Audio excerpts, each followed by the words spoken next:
essa frase inicial que eu coloquei nesse, nesse primeiro slide, que é para se manter em movimento e alcançar o objetivo de Deus para a sua vida. São, no meu entender, as disciplinas espirituais, para se manter em movimento, né? Qual o movimento é esse, né? E alcançar o objetivo de Deus para a sua vida. Que objetivo é esse, né, que nós precisamos alcançar? E um texto que eu escolhi em caráter de introdução é 1 Coríntios, capítulo 9, versículo 24. Pode colocar, Edgar, por favor? Esse texto é um texto que traz para mim muito a importância da nossa dessa corrida que nós como cristãos nós corremos. E o texto diz assim, 1 Coríntios 9, 24. Não sabeis vós que os que correm no estágio, todos, na verdade, correm, mas só um é que recebe o prêmio? Correi de tal maneira que o alcanceis, né? E para a gente aquecer aqui o nosso debate hoje, né? A nossa conversa hoje, que corrida é essa, né? Que corrida cristã é essa? Qual é o prêmio nosso como cristão? O que é que nós estamos desenvolvendo na nossa vida cotidiana, né?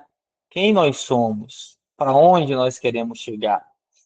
Será que a vida cristã ela se resume em apenas uma vida de semanalmente estar na igreja, e eu cumprir as minhas questões ali, de estar na igreja, de participar de algum ministério, né? O que envolve a minha vida cristã? Que corrida é essa, né, que o apóstolo Paulo ele fala para nós?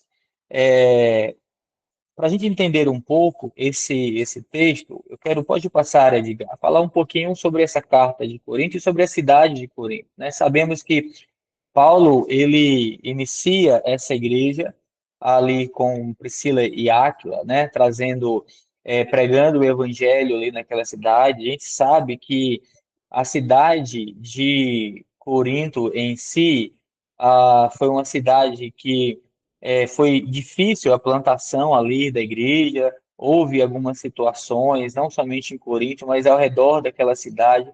Mas uma primeira questão que eu quero pontuar aqui é que a cidade em si de Corinto era uma cidade que era disciplinada.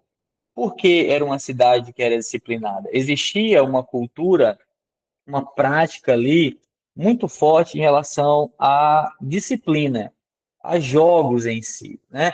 Então, aquela metáfora que Paulo usa em relação ao atleta, em relação à corrida, era uma metáfora que a cidade em si de Corinto, ela conhecia muito bem, ela sabia o que era um atleta, justamente por causa daquele movimento que existia naquela cidade, principalmente quando era época de, de jogos ali, né?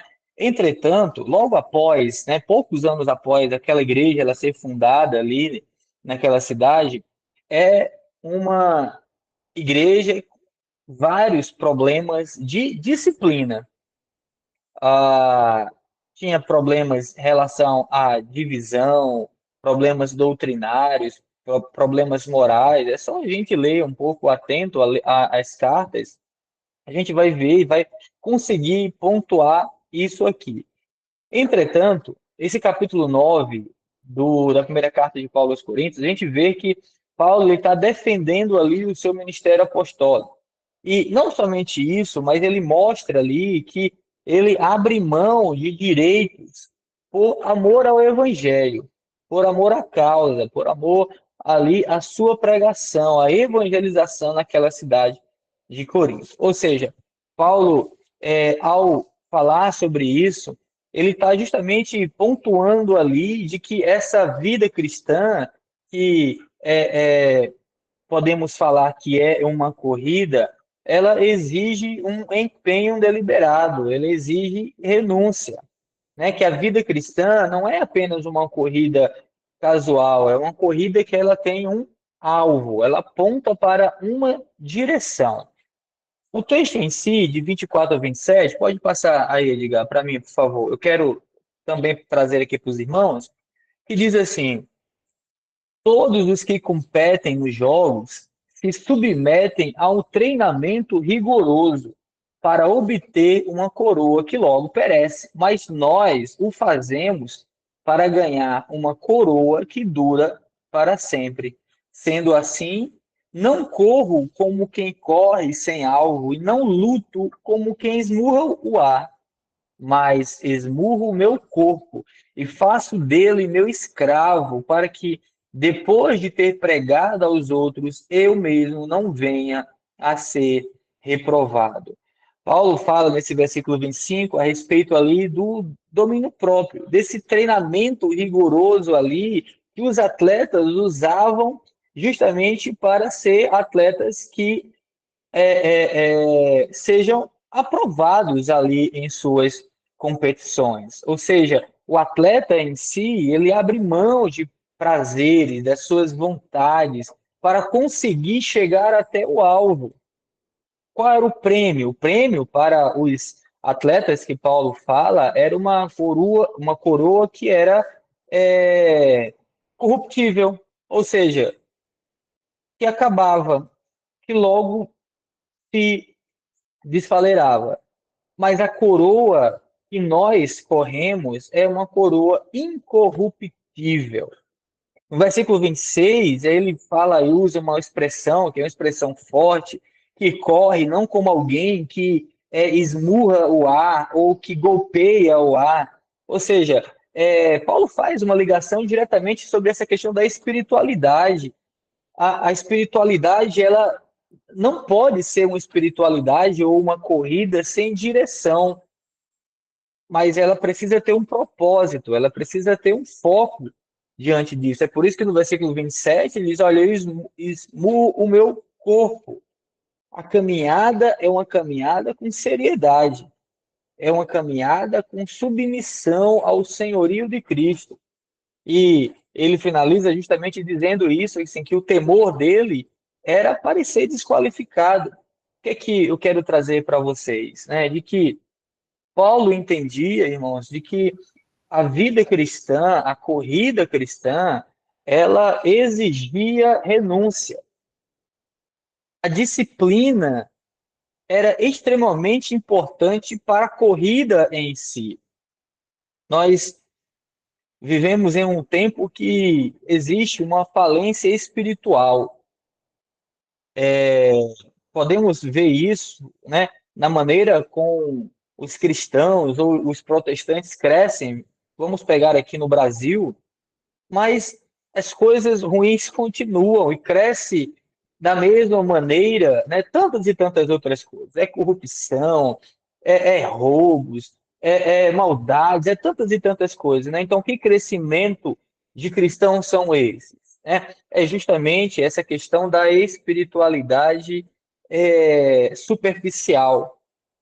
Uma boa parte das pessoas não sabe nem o que é isso. Viver de fato uma espiritualidade sadia, viver de fato uma espiritualidade que visa a Cristo, visa a palavra de Deus. Nós sabemos que nós somos uma nova criatura, que nós temos uma nova vida em Cristo, que nós iniciamos, né, essa jornada de fé, mas essa jornada, essa vida, essa nova criatura, ela precisa crescer, ela precisa avançar, avançar na fé, avançar no conhecimento de Jesus.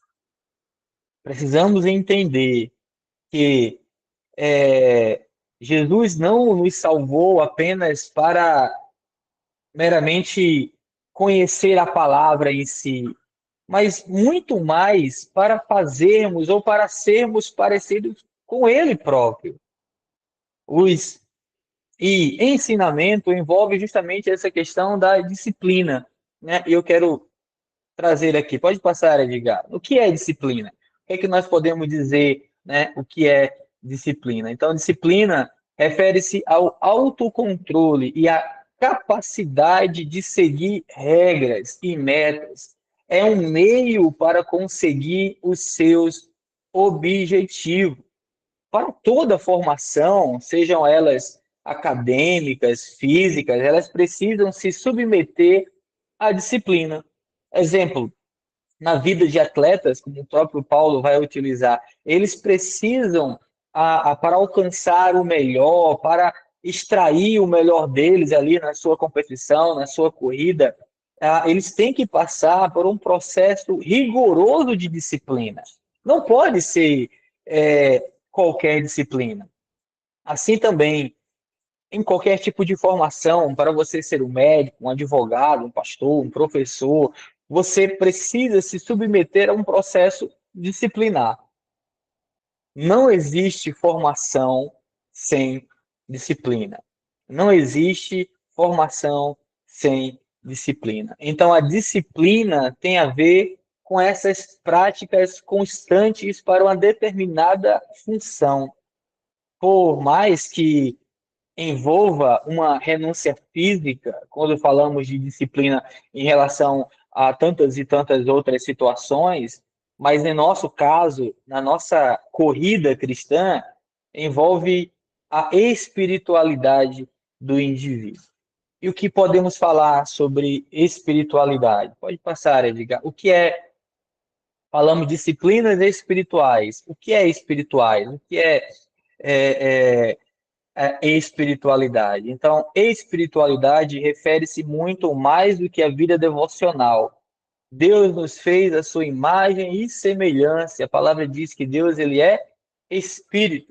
Assim, a espiritualidade está inteiramente ligada à vida com Deus. Espiritualidade é a busca pela plenitude do relacionamento com Deus.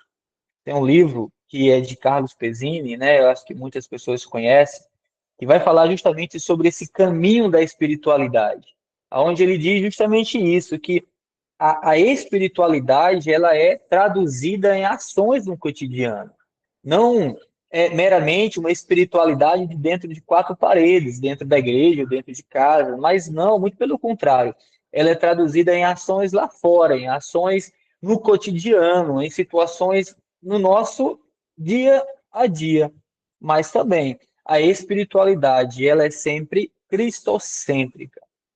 Ela tem um alvo. Mas que alvo é esse? Aonde nós queremos chegar como cristãos? A palavra diz assim para nós, pode passar, Edgar, né?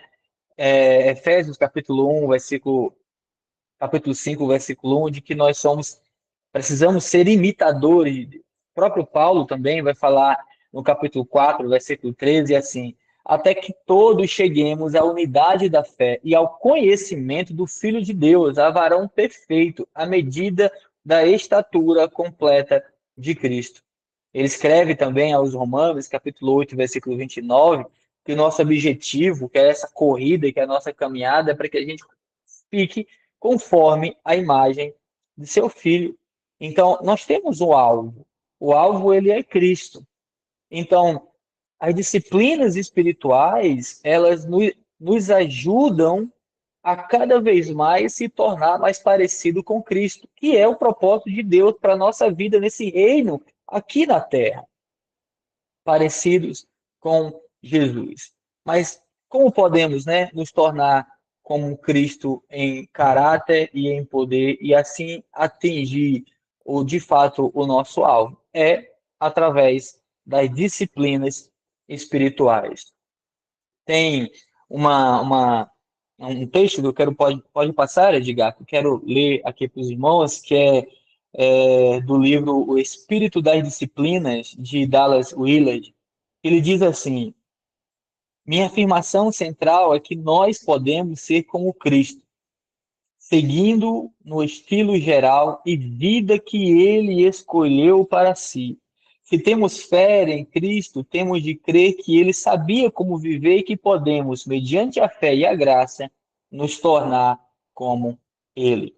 Praticar atividades nas quais ele se empenhou organizar toda a nossa vida em torno das coisas que Ele fez e estar sempre à vontade na comunhão com o Pai. O Dallas Willard, ele defende que a transformação cristã exige discipulado intencional, exige justamente essa busca intencional por meio das disciplinas espirituais, né? Ele traz justamente essa ideia de que o Senhor, de fato, ele é o sustentador da nossa santificação, mas também temos a nossa parte, temos aquilo que nós estamos correndo no dia a dia, o que nós estamos fazendo no dia a dia. A própria palavra também nos adverte que nós devemos viver e andar no Espírito.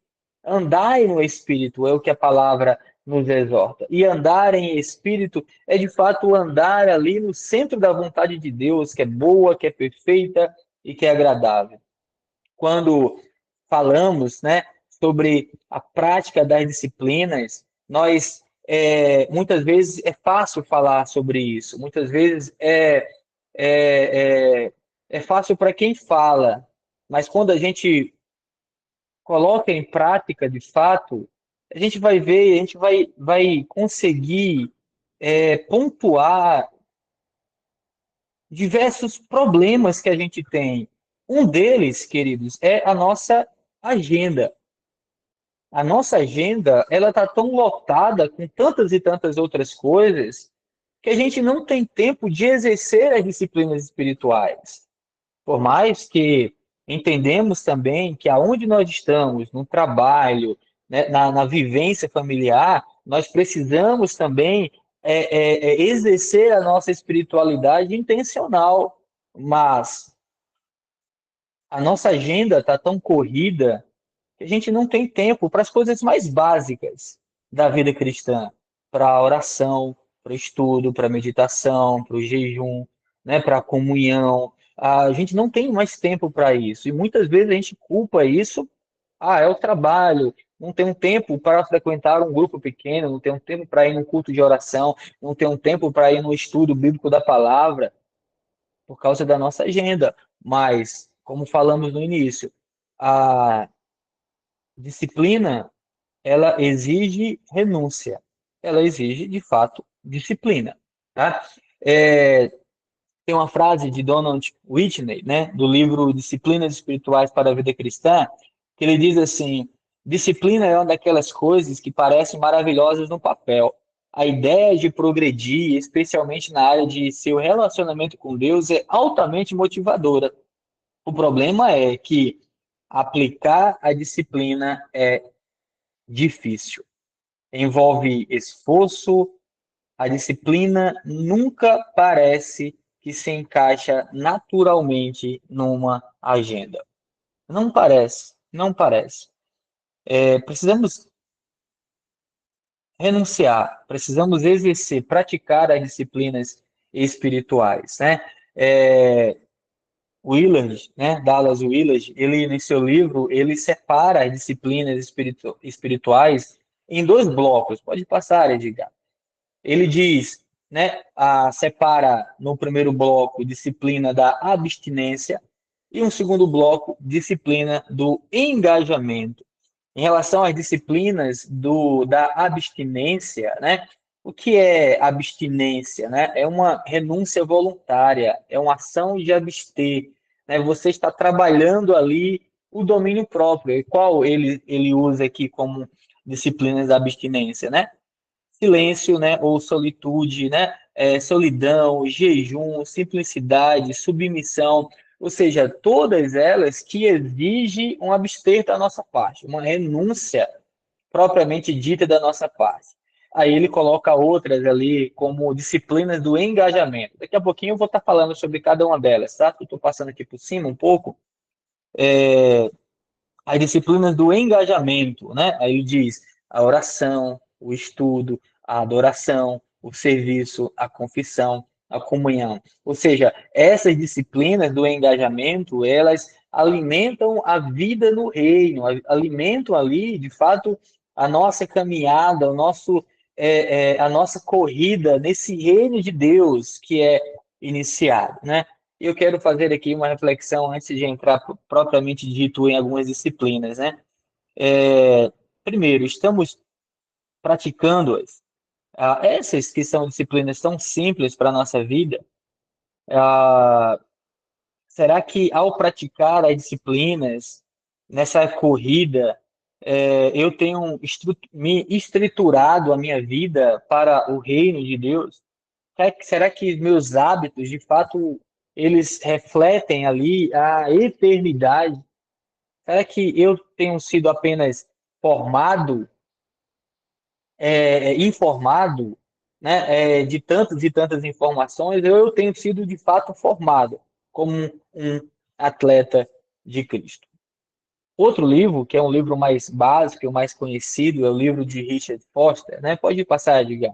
Ele já vai trazer três blocos, né? Três categorias em relação às disciplinas. Ele vai separar disciplinas internas, disciplinas externas e disciplinas comunitárias, né? Esse livro é um livro clássico, né, de disciplina espiritual, né, que é trabalhado em cursos, em seminários, né? Mas ele, apesar de ser extenso, né, ele é muito simples em relação ao entendimento sobre o que é de fato disciplinas espirituais. E não somente isso, mas na prática em si, né, de como nós devemos praticar as disciplinas espirituais, né? Mas, enfim, ele trata aqui as primeiras disciplinas, ele fala sobre disciplinas internas. Pode passar, Edgar. Ele começa a falar sobre a meditação. Meditar é refletir profundamente nas escrituras até que elas moldem pensamentos e desejos. Meditação é justamente encher a mente da palavra e da presença de Deus. Há vários textos nos lembra justamente a importância da meditação. Salmo 119, versículo 15, né? Meditarei nos teus preceitos e darei atenção às tuas veredas. Tuas veredas.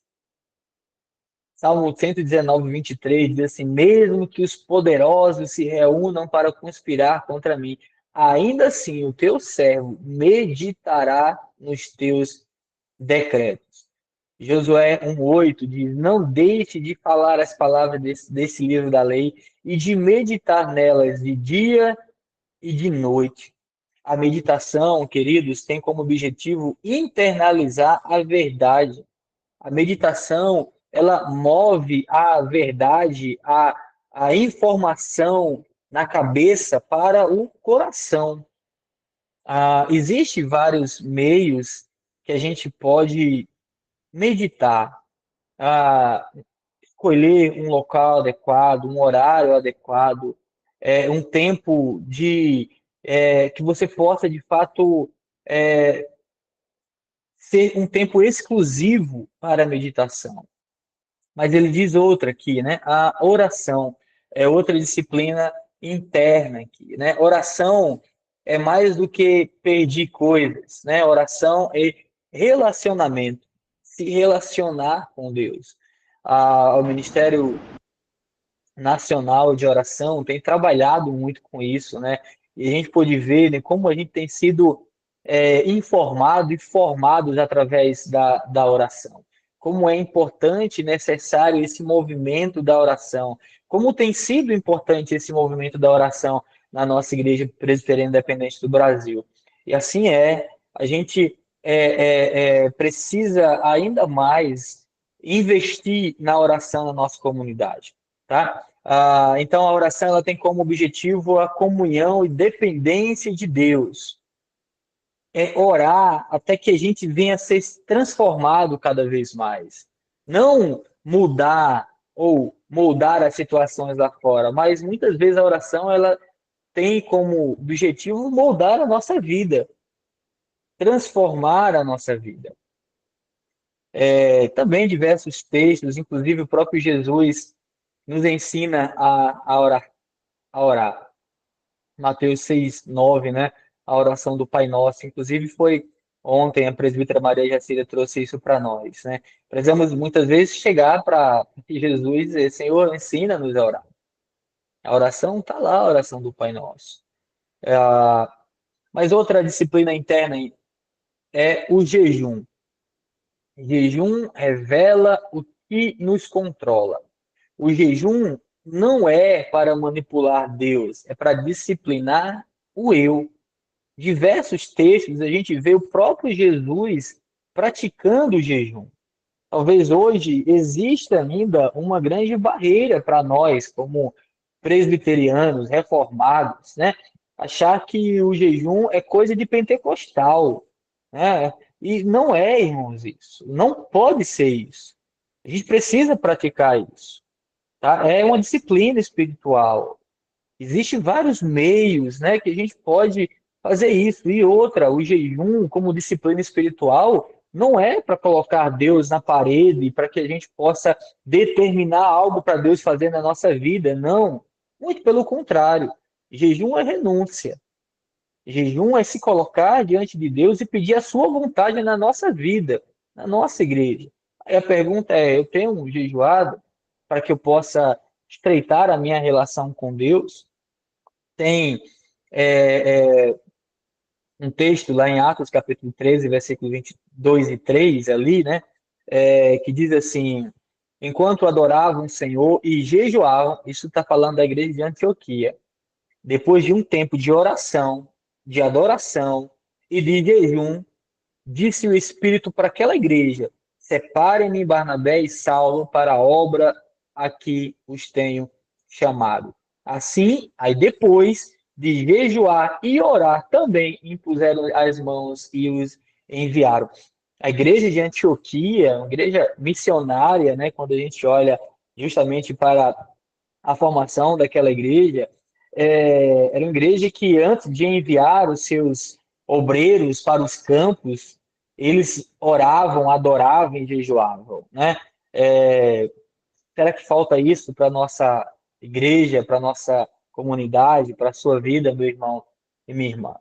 Uma outra disciplina interna é o estudo. Estudar é aplicar a mente com atenção, repetição e reflexão.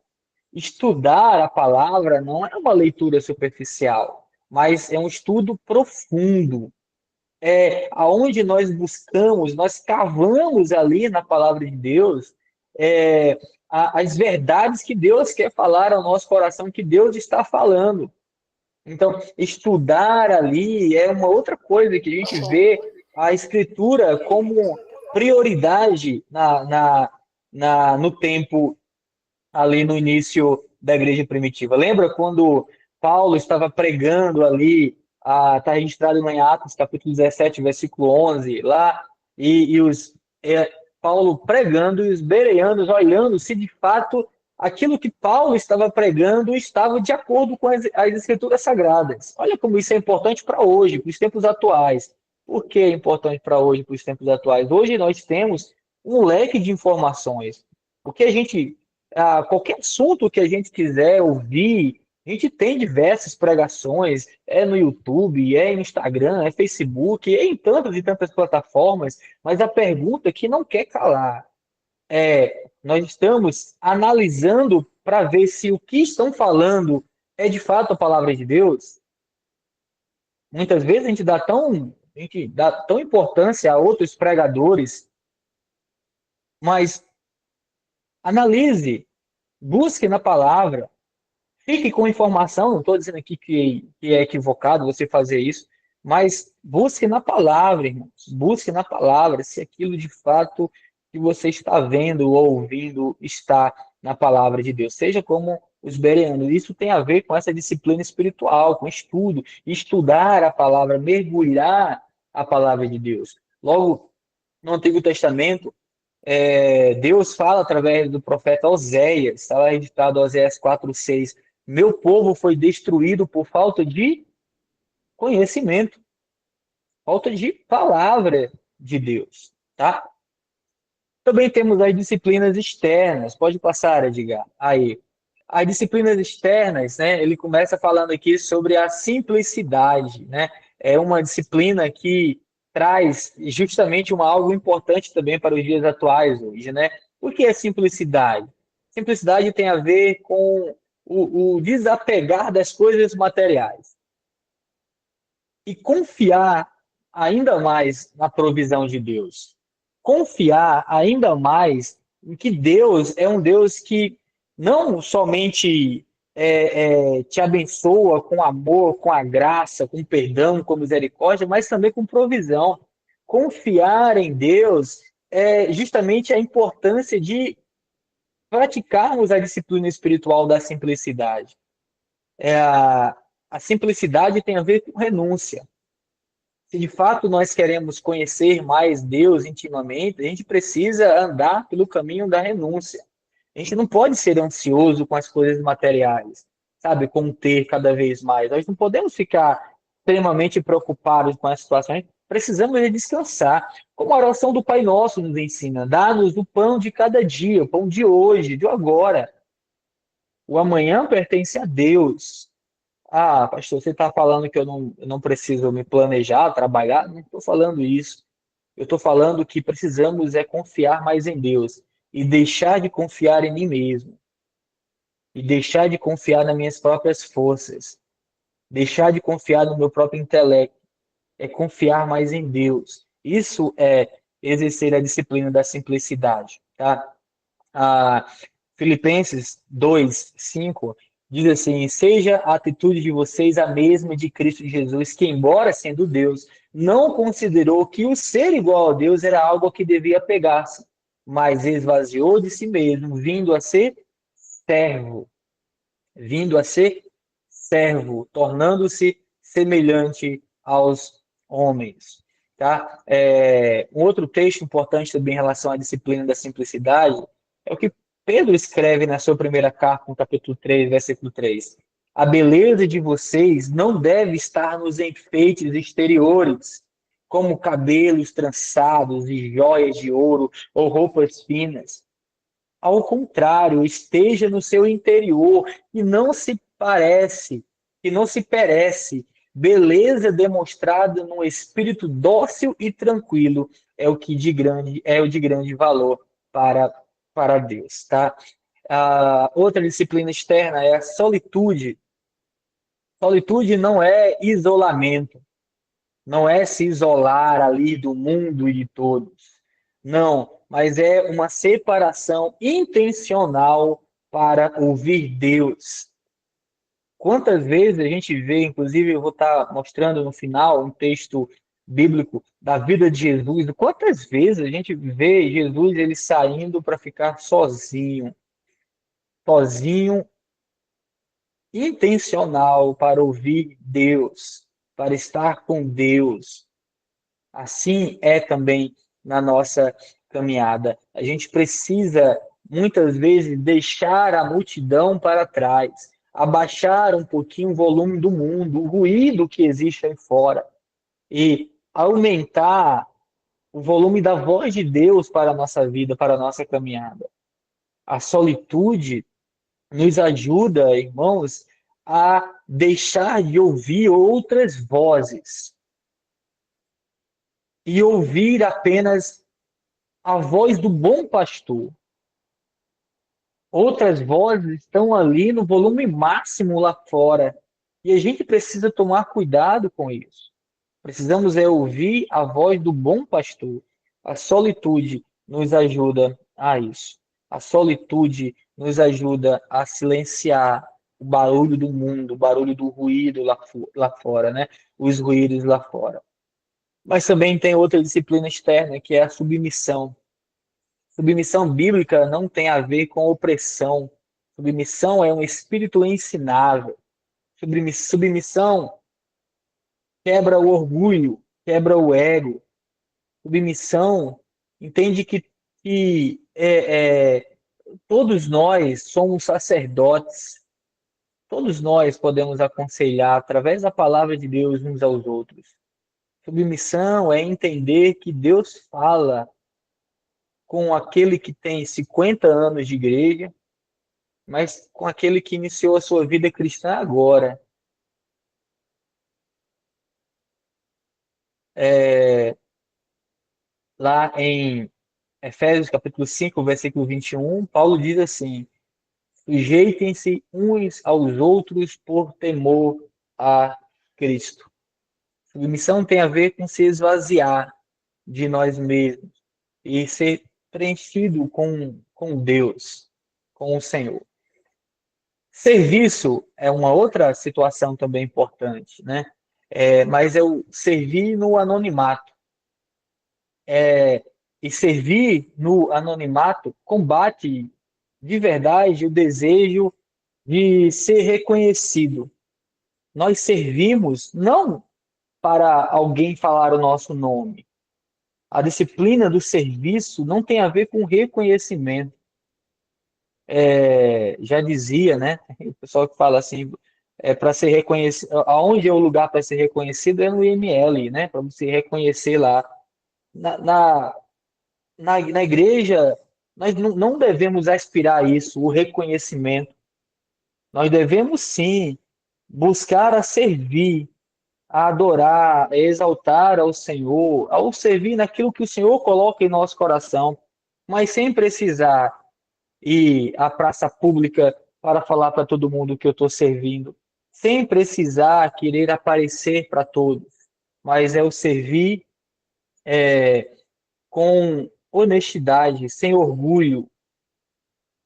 Jesus diz em Mateus 23:11: o maior entre vocês deverá ser servo.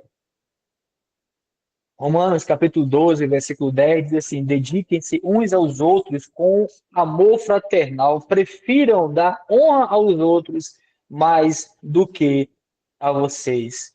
1 Pedro 4,10: cada um exerça o dom que recebeu para servir os outros, administrando fielmente a graça de Deus em suas múltiplas formas.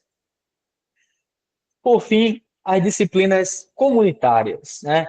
Essas disciplinas envolve o engajamento, envolve o estar junto com o povo de Deus, né?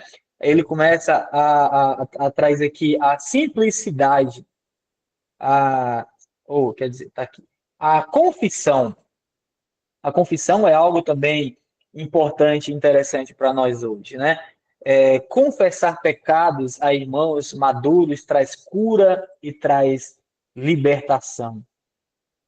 Tiago, capítulo 5, versículo 16, diz assim, olha, portanto, confessem os seus pecados uns aos outros e orem uns pelos outros para serem curados.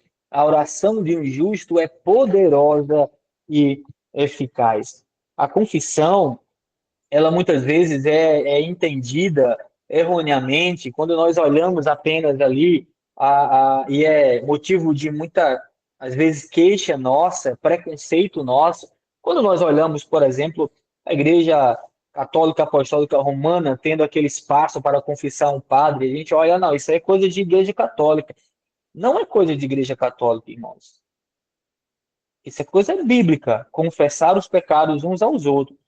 É claro, não precisa ser necessariamente o pastor da sua igreja, mas precisa ser um cristão maduro que vai te ajudar a caminhar, porque o confessar uns aos outros não tem a ver com apenas o perdão, porque quem perdoa é Deus. Nós sabemos disso. Mas o confessar um ao outro nos ajuda a ser transformado, traz cura, traz libertação na nossa vida, traz restauração para a nossa vida. É algo que eu entendo plenamente, assim, de que muitas vezes nós temos dificuldade com isso, mas não é pelos outros, tá? É por nós. É um medo de falar mesmo. É um medo de falar, tá? É uma disciplina espiritual, é uma disciplina comunitária. Confessar, assim como também a adoração.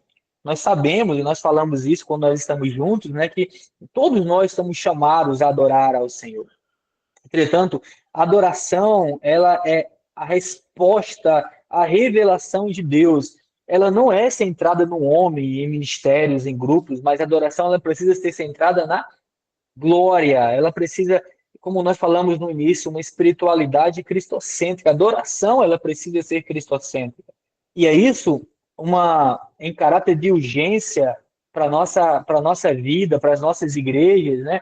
O que nós temos cantado dentro da nossa igreja? Será que de fato tem sido uma adoração para Deus ou algo que está apenas massageando o nosso ego, o nosso eu? A gente precisa ter cuidado, né, com as músicas que são escolhidas ou que são cantadas dentro da nossa igreja. Diversos textos nos traz a importância, ou melhor, nos motiva a adorar, a uma adoração completa, verdadeira, né? Salmo 95, venha, adoremos, prostrados e ajoelhemos diante do Senhor, o nosso Criador. Mas uma outra aqui, disciplina comunitária, tem a ver com a orientação. Essa orientação é exercer ou praticar isso, é buscar conselhos sábios para que possamos, de fato, discernir a vontade de Deus. A orientação, a busca, evita muitas vezes esse isolamento espiritual que apenas eu sou o dono da verdade. Mas é saber que Deus continua a falar através do corpo, das pessoas da sua comunidade, das pessoas da sua igreja. Não sei como você lida com isso.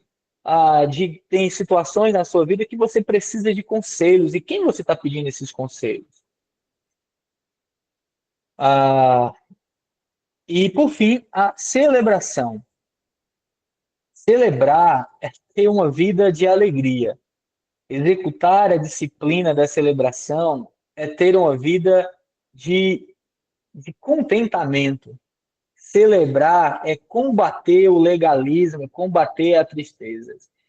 A gente não pode ser cristãos, irmãos, e viver sempre triste, sempre de cabisbaixo, sempre chorando.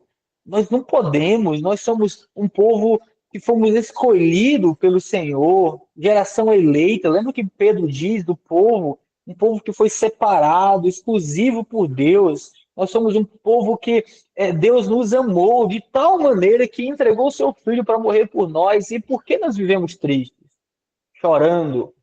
Por que nós vivemos apenas E assim, eu tenho sempre falado isso aqui, né? Nós precisamos expressar para as pessoas lá fora essa alegria, que é uma alegria que apenas Cristo dá, uma alegria verdadeira. Uma alegria que o mundo não oferece. Oferece uma alegria passageira. Mas a alegria verdadeira do cristão é aquela alegria que ninguém rouba. Tem uma peça infantil que já fiz diversas vezes, O Ladrão da Alegria, né? Acho que você já fez aí, ou já viu aí na sua igreja, né? O Ladrão da Alegria, né? O ladrão da alegria não pode, não deve roubar a nossa alegria.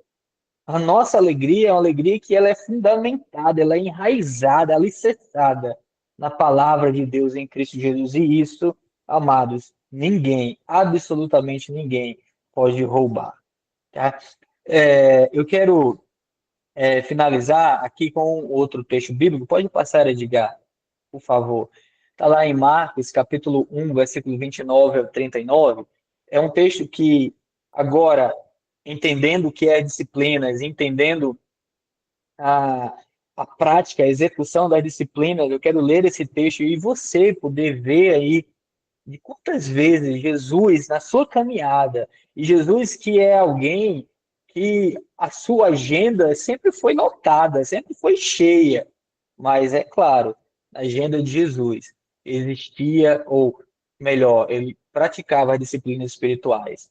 O texto diz assim, ó: assim que saíram da sinagoga, foram com o Tiago e João à casa de Simão e André. A sogra de Simão estava de cama e com febre, e logo informaram Jesus a respeito dela. Então, ele se aproximou-se dela, tomou-o pela mão e ajudou a se levantar. A febre a deixou e ele começou a servi-lo, e ela começou a servi-los. Ao anoitecer, depois do pôr do sol, trouxeram a Jesus todos os doentes e os endemoniados, toda a cidade se reuniu à porta da casa e Jesus curou muitos doentes com vários tipos de enfermidades. Também expulsou muitos demônios e não permitia, porém, que falasse, porque sabia quem ele era. De madrugada, quando ainda estava escuro, Jesus levantou-se, saiu-se de casa e foi a um lugar deserto. E ali orava. Simão e os que estavam com ele foram procurá-los e, ao encontrá-lo, disseram: Todos estão te procurando. Jesus respondeu: Vamos para outro lugar, para os povoados vizinhos, a fim de que eu pregue lá também. Afinal, foi para isso que eu vim. Então ele percorreu toda a região da Galiléia, pregando nas sinagogas e expulsando os demônios. Você pode ver aí quantas vezes a gente pôde acompanhar justamente Jesus exercendo as disciplinas espirituais na oração, é, no jejum, na solitude. Tantas e tantas coisas a gente pode ver na vida de Jesus, não somente nesse texto, em outros textos também. A agenda de Jesus existia, praticava as disciplinas espirituais. Assim é também para nós. Como está a sua vida espiritual? Como você tem desenvolvido a sua vida é, em relação às disciplinas espirituais? Seja intencional, meu irmão, minha irmã. Nós estamos correndo na nossa corrida, nós precisamos ser disciplinados. Nós precisamos ter disciplina. Precisamos sair de uma espiritualidade superficial e adentrar, mergulhar cada vez mais em Cristo Jesus.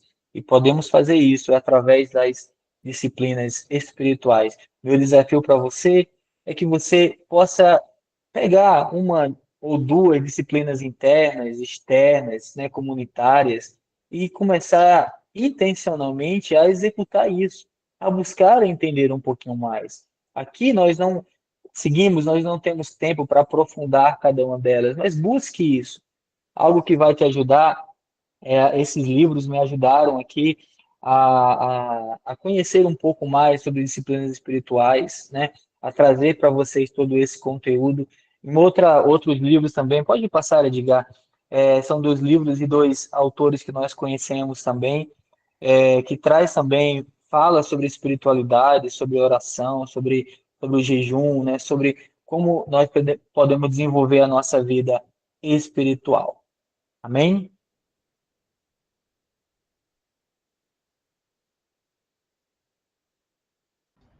Muito bem, excelente.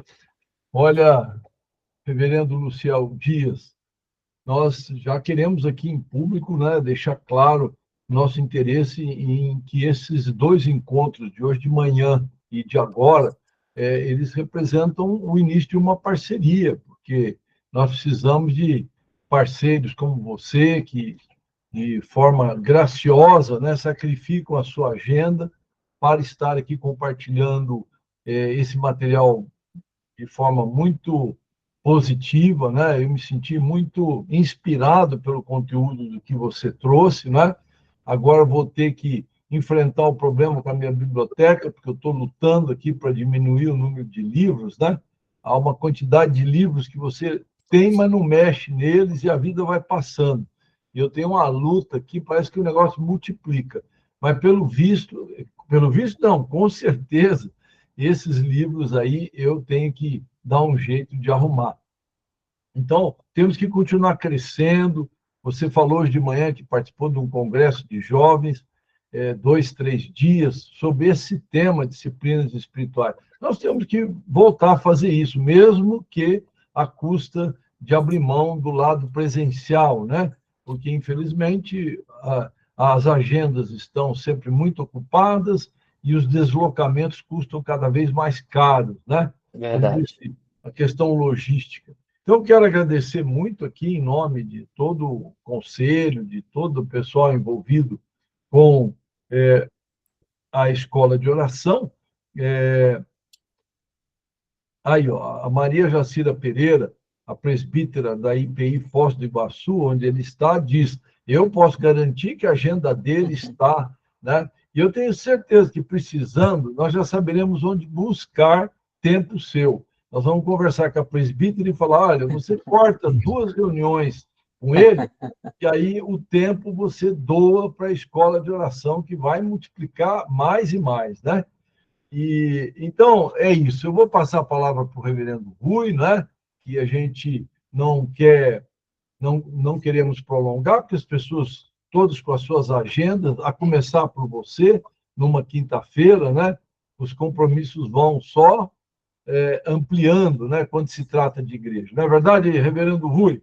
Exatamente. E nós estamos felizes mesmo, mas muito felizes, muito grato a Deus mesmo. A palavra-chave que eu definiria para